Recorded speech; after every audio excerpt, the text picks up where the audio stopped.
Okay, it's 3:40. It's quite early. I know, I know. But yeah, I'm at mercy of these kids, man. They're tough. Tough to deal with. I don't know what I'm puffing on today. This is like some cartridge my wife do on here. So, I don't know, but I do know we're about to do 420 candle quite a bit early. This is where Old Man Todd from the Molehill. I'll take a look at some Bitcoin prices. I'll look at some market caps that we have right here. Take a look at some crypto news. Today's some pretty interesting news, actually. But keep it kind of short today. Unfortunately, probably have more to talk about the same story tomorrow anyway, like when more develops. Okay. Oh yeah. It's not financial advice, because I'm just like learning myself. I'm totally unqualified for anything like that. I just like to check this stuff out and sort of record like a daily journal of it. All right. Bitcoin is still between 15.5 and 16.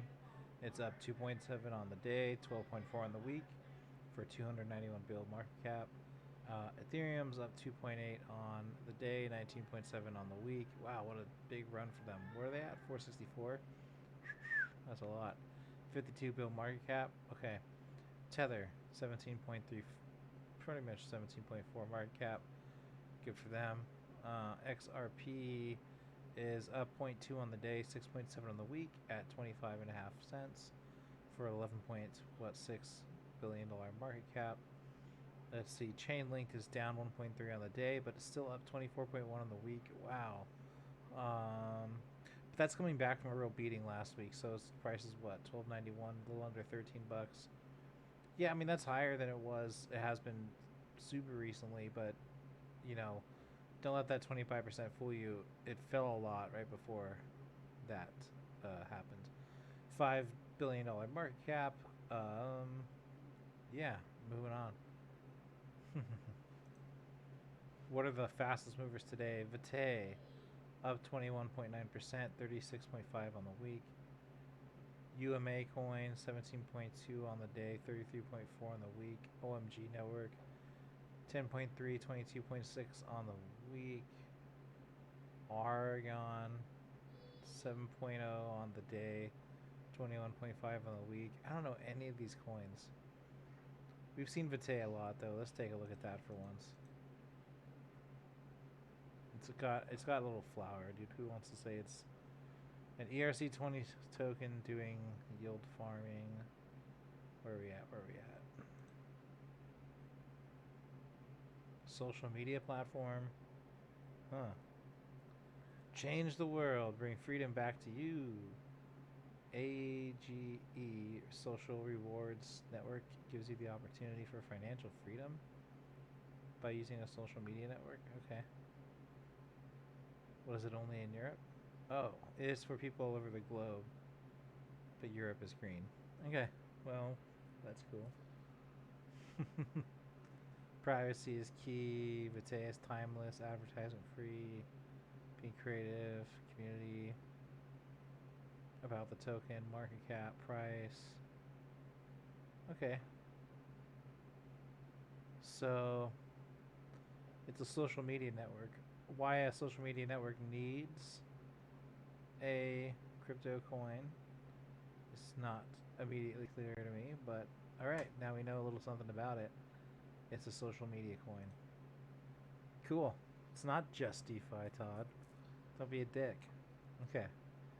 Bitcoin price, mostly sideways. That's where we've been for a few days here, right? Yeah. Mostly sideways.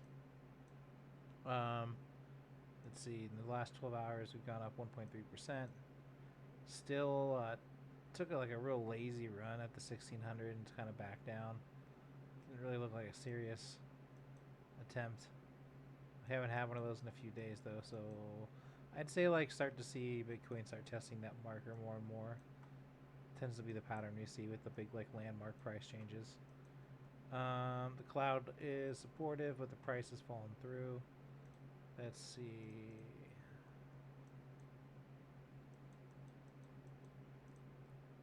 Let's see. Conversion line is actually significantly higher than the baseline, although they're both pointed down, and it's below the cloud, so it's not a great sign. the Let's see what's going on with that thing. That's hard to see with all the lagging indicator is pointed down pretty hard, slightly below the price. So yeah, those are all pretty downward indicators. So even though it's not like it bounced off of the 1600 very hard, but it's just like doesn't show a lot of energy up there at the higher mark. So maybe it's got to bounce a few times. Let's see what the EMAs are doing. Pretty much pointing down. Bollinger Bands are just sort of chilling. Yeah. Yeah, it looks like a downward channel. I'm actually going to lower my prediction a bit. Or like right here. Okay. Oh, okay, news. Today's a big one. An accidental hard fork. Jesus Christ, you guys. On Ethereum of all fucking chains. It's not some just backwater coin. Look, it's up here. It's up here because it's one of the established, like, OG chains. It's like the, I don't know, man. Okay. Unannounced hard fork was trying to prevent the very disruption it caused. Sorta. I think that's oversimplifying it, but the bulk of Ethereum's DeFi ecosystem went dark earlier today when a latent bug in the Ethereum code split the network's transaction history in two. I'm not sure exactly what they mean, like a latent bug. Like the bug was fixed. Kind of. Well, no, it was fixed if you were updated your nodes. But this split occurred between people who had and had not updated past a certain point on the Geth server. So, on some level, if everyone had just updated their computers, there would have been no problem, which you could kind of say for any update, I think. I don't know what makes this different enough that it causes a split in the ledger, where other similar problems involving like mixed updates on different systems, why those don't cause a split. I don't know. Consensus mechanism of some kind. I don't know. Yeah, two conflicting histories, transaction histories, meant the Ethereum users were temporarily interacting with different versions of the Ethereum blockchain. More than causing delays, this put user funds at risk by knocking out the majority of Ethereum's DeFi applications for a few hours. I mean, yeah, like, if you make transactions on a chain that turns out to be a minority chain, I mean, I just don't know what happens to that transaction when you switch back. Like, I think, how do you remesh the two networks is kind of a question I would have. Besides these two, let's see. They call it an unannounced hard fork, but I mean, which was recently put into a recent update, but only just activated.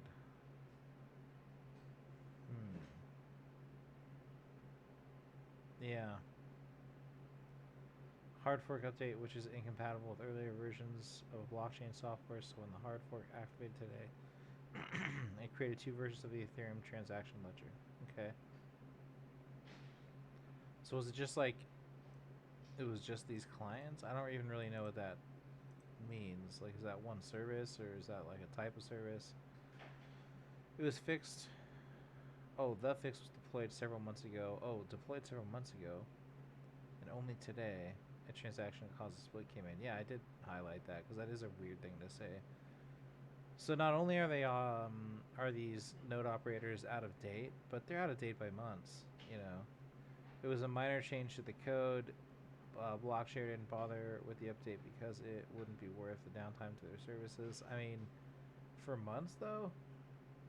But more than minor, developers apparently just made a quiet change. Okay. Yeah, I don't know. Months later seems like, because the downtime meant users staking Ethereum network. Oh yes, this is like ETH 2.0 now, right? Couldn't coordinate with Ethereum's mechanism. As a result, they risked having their part of the stake slashed for not meeting the fiduciary requirements. So it's like, if your node is offline and can't verify transactions in the 2.0 system, you can get slashed. You can lose some of your coins because, you know, I don't know, you're not upholding the network like you're supposed to be. Um, but if you're offline for no fault of your own, you know, what do? Is it possible to unslash? Don't know. It's a proof of work. You just don't get paid for when you're not putting in work. You know, if your GPUs aren't on, they're not on. No one slashes anything. You just don't earn anything. So that's a weird. It's a little difference there. Why was the hard fork triggered? Has yet to be answered. Accidentally activated, maybe Geth. Assuming all the users have I'm saying this is probably updated. Have flipped the switch on the upgrade manually. I don't know. Some people are like, well, if it's that big a deal, we should have been told about it. Other people are like, look, it takes weeks and months to get you guys all on the same page to like change the consensus mechanism. So once we like talk about it, it's out there for people to try to exploit. And we'd rather just update it quietly without drawing attention to the exploit, hoping that people don't mess with it. So I don't know.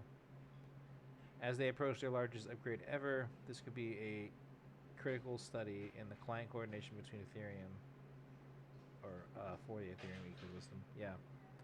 Agreed. Agreed. That was not smooth, man.